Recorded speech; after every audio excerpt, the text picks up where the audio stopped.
के खिलाफ एक आक्रोश पनपा था और वो इलाका जो हमारे विपक्ष के नेता हैं महेंद्र कर्मा का इलाका था और महेंद्र कर्मा ने ही इस परिकल्पना को अब आगे बढ़ाया, सलवा जुड़ूम की लोगों को आगे लाया जाए। इसके बाद उन्होंने सरकार से बात की, सरकार के उनके बीच और प्रशासन और पुलिस के बीच क्या बात हुई ये हम नहीं जानते, लेकिन सरकार ने इसको एक अपना बाहर से समर्थन दिया या अंदर से समर्थन दिया और ये चालू हुआ।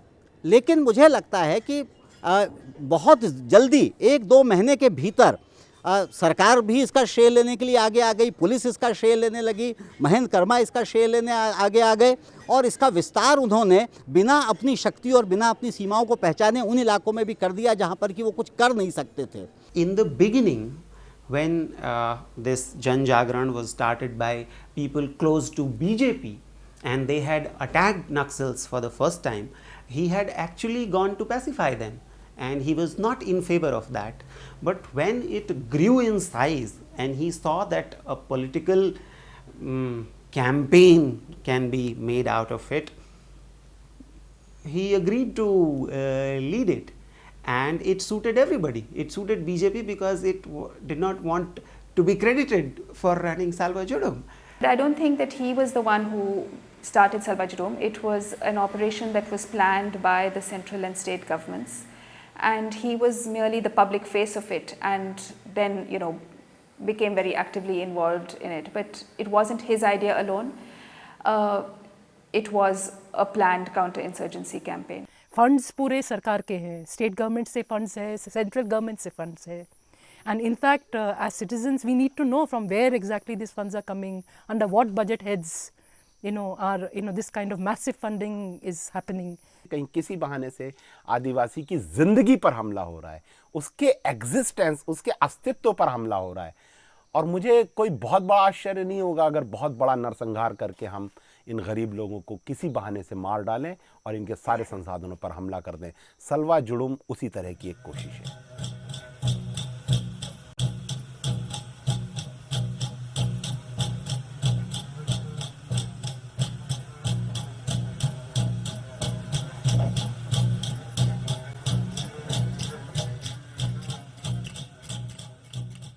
सलवा जुड़ुम शिविर के लोगों के पास कोई हथियार नहीं, ये तो खुद अपना बिना हथियार के खड़े हुए, हथियार के बल पे नहीं खड़े हुए हैं लोग, ये सिर्फ शांति विचारधारा से ये लड़ रहे हैं, उनके खिलाफ कर रहे हैं। लोगों को ज़बरदस्ती अपने साथ मिला करके, गांव के लोगों को गांव में जाकर एक एक गांव में हमला करके, गांव वालों के घर जला के, उनके पशु लूट कर, उनका धान लूट कर गांव वालों को ज़बरदस्ती कैंपों में लाया गया है, और जो लोग जंगलों की तरफ भाग गए उनको नक्सली घोषित कर दिया गया। तो इस तरह से ज़बरदस्ती लोगों को सड़क के किनारे ला करके बसाया गया है ताकि गांव खाली हो जाएं या खाली बता दिए जाएं और उसके बाद उसको उद्योगपतियों को बेच दिया जाए। नवयुवक जो थे, जो इच्छा से भर्ती होना चाहते थे, नक्सलियों के खिलाफ लड़ना चाहते थे, उनको ज़बरदस्ती नहीं भर्ती किया गया है, वो अपनी स्वेच्छा से आए हैं, क्योंकि वो बेरोजगार थे और उनको रोजी रोटी के लिए सहारा भी चाहिए था और उनको लड़ने का एक दिल में तमन्ना थी, तो निहत्थे तो नहीं लड़ सकता, तो इधर बंदूक क्या, उनको एक फोर्स का पार्ट हैं वो लोग। सरकार की जो एक स्कीम है ऑपरेशन एरिया में, कुछ जो बेरोजगार युवक रखते हैं उनको एक फोर्स के रूप में तैनात किया जाता है और उसको मानदेय मिलता है 1500 रुपये, ताकि उनको एक रोजगार भी मिल जाए और अच्छे विचारधारा से जुड़े हों। The Salva Judum is actually a group of Adivasis who, for the sake of the money which they are getting, have betrayed their own people. एक ऐसा क्षेत्र, एक ऐसा जोन, एक ऐसा समाज जो पिछले 20-25 सालों से लगातार नक्सलियों के चलते अपना सामाजिक, अपना आर्थिक, अपना सांस्कृतिक, अपनी परंपरागत प्रशासनिक संस्थाओं को, व्यवस्थाओं को भुला दिया है, वो समाज इसका प्रतिकार न करे, वो समाज ऐसे नक्सली आंदोलन का विरोध न करे। अगर विरोध में उठ खड़ा हुआ तो पूरे दुनिया को आश्चर्य है। he has made the Adivasis join the Salva Judum on the side of the government, which has not been giving them rights. So naturally they will be angry with him. Unfortunately for Mahendra Karma, being an Adivasi, he could only target other Adivasis, and he's really hated in the community. So, he actually went around personally burning villages and beating people. He was present at a lot of Salva Judum meetings where people were taken away and killed. सलवा जुडुम एक फांसीवादी सैनिक दमन अभियान है। ये साम्राज्यवाद दलाल पूंजीपतियों के द्वारा चलाया जा रहा है। इसको हमने लोगों के विरोधी है जैसा जन संघर्ष को कुचलने के लिए वो लोग काम कर रहे हैं, तो इसलिए एक जन युद्ध के माध्यम से इसको कुचल देंगे। When it is said that the government has actually outsourced, law and order, and it has actually supported vigilantism, this is a very dangerous experiment as far as democracy is concerned. In the name of peace, we know that they have taken law into their own hands. There have been massive, large-scale human rights violations. हजारों लड़कियों से बलात्कार, मार दिया, लोगों को ज़बरदस्ती बिना वजह जेलों में भर दिया, एक रेन ऑफ टेरर वहां फैला दिया।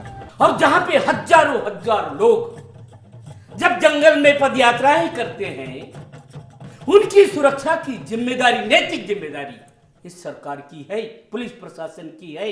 और उस दरमियान में अगर पुलिस हमारे प्रोटेक्शन के लिए, मतलब आंदोलनकारियों के सुरक्षा के लिए अगर जंगलों में बंदूक लेकर जाता है, तो इसमें सलवा जुडुम का और उन आंदोलनकारियों का क्या दोष है? Salva Judum caused the largest ever migration in human history as far as tribals are concerned. Never in human history had 1 lakh tribals traveled 300 kilometers within 1 year. It has not happened in human history.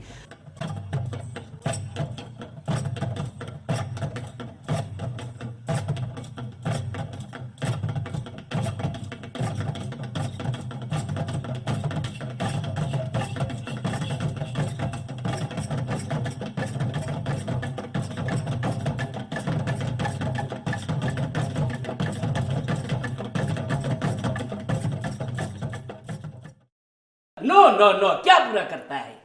वही नक्सली उसी समाज से उनके साथ होकर जब बंदूक थामता है,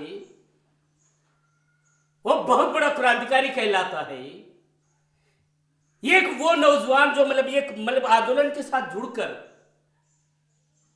सिर्फ ये कहता है कि हमें अपने हाल पर जीने दो, तुम यहां से चले जाओ, वो गलत है। सलवा जुडुम पर जो हमारा स्टैंड था, मैं कोर्ट में केसेस ले गया था सलवा जुडुम के खिलाफ, सरकार के खिलाफ।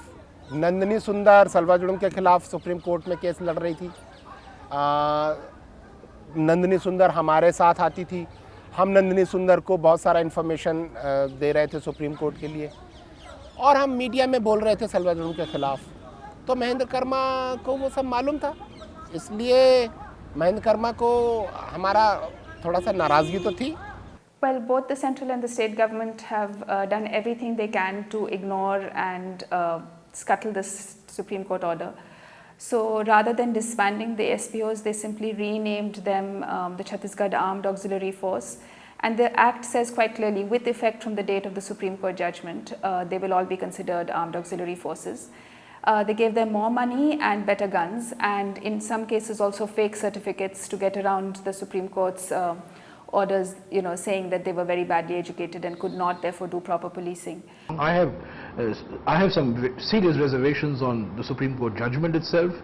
The people who filed the PIL are very close friends of mine whom I respect intellectually, whose integrity is beyond question. But the fact of it is that I don't agree with them entirely.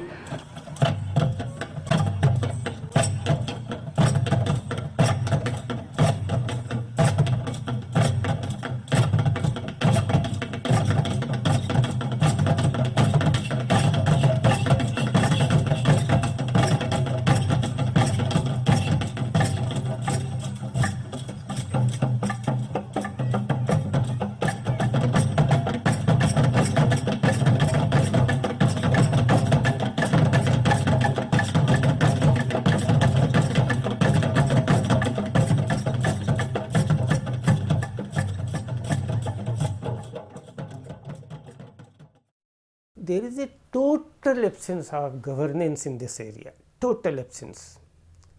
चाहे वो नेताओं की बात हो, चाहे वो नौकरशाहों की बात हो, चाहे पुलिस की बात हो, चाहे किसी की बात हो. The union, the Home Ministry at the centre tried its best to have the order overturned by filing a review petition, but they only succeeded in having it restricted to Chhattisgarh.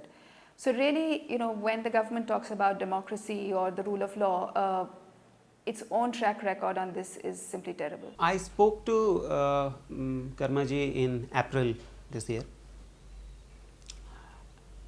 and he had changed not a bit. His views on Salva Judum remained as they were 5 years or 6 years back. In his personal assessment, Salva Judum failed because its propagator, Mr. O.P. Rathod, the ex-DGP of Chhattisgarh, died while in service, and the man who took over, Mr. Vishwaranjan, had no idea how to work on ground. He was more of an armchair cop. He always blamed Chhattisgarh police and especially Mr. Vishwaranjan of turning a basically mass-based movement into something of a strategic adventure. अगर पूरा दुनिया और तथाकथित लोग और so called intellectuals अगर ये मानता है, जो देश का एक सोचने का दिशा जो तय करने वाले लोग अगर ये मानते हैं कि वक्त से पहले यहाँ पे ये सब चीज़ें नहीं होना चाहिए, तो वो सब लोग मिलकर बंद करा दें. हम भी चाहते हैं कि वो बंद हो जाए. चलिए ठीक है, हम नहीं खाए तो क्या हुआ, हमारी आने वाली पीढ़ियाँ खाएंगे और क्या होगा. ये कड़वा सच कहने का हिम्मत और उनको बंद करने की ताकत, नैतिक साहस किसमें है? तो बोलना तो बहुत आसान है. अगर आज वो प्रोसेस में है तो फिर उस पर आधारित उद्योग की बात हम करते हैं तो हम बेमानी.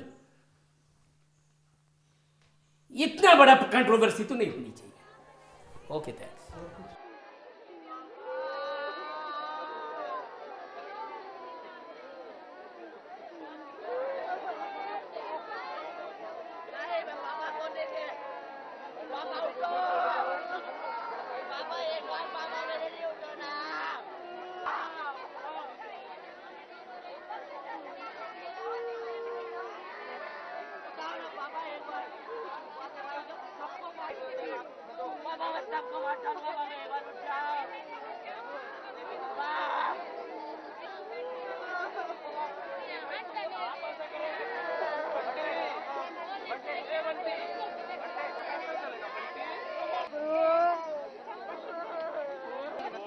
बता देना उनको. मैं कैमरा हटा सालों को. Mr. Mahendra Karma was an active politician. That's the key here. Whatever on Salva Judum, that's, the different. He was an active politician. He was retrieving lost ground for the Congress in the greater Bastar region, and he was killed because clearly there are forces in Chhattisgarh, particularly in southern Chhattisgarh, who do not want the Congress party to be strong, who do not want political activity to take place in these regions.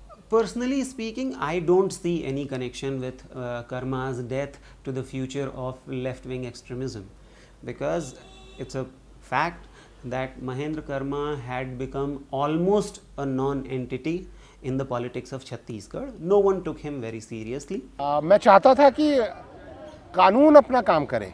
अगर महेंद्र कर्मा ने गलती की है तो कानून उनके ऊपर कार्रवाई करे. जो सलवा जुडुम ने जो जुल्म किए हैं, महेंद्र कर्मा उनका लीडर था, उस नाते महेंद्र कर्मा के ऊपर कार्रवाई होनी चाहिए थी, लेकिन उसको मार देने से तो वो सारी लड़ाई खत्म हो गई. I don't think it's for me to forgive what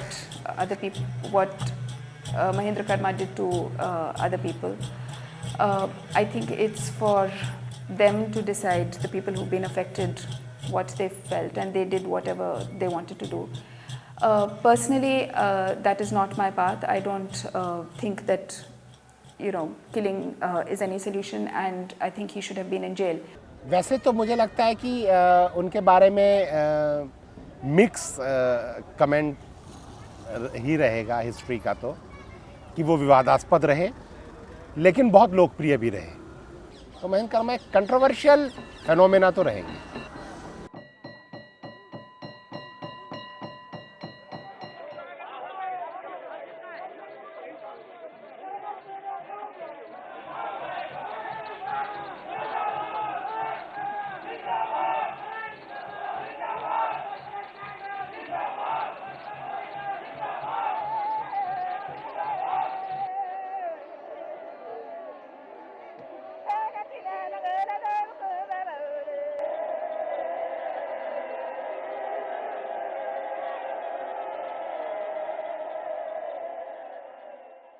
The post-mortem report of Mahendra Karma stated that there were 5 bullet and 62 stab wounds in his body.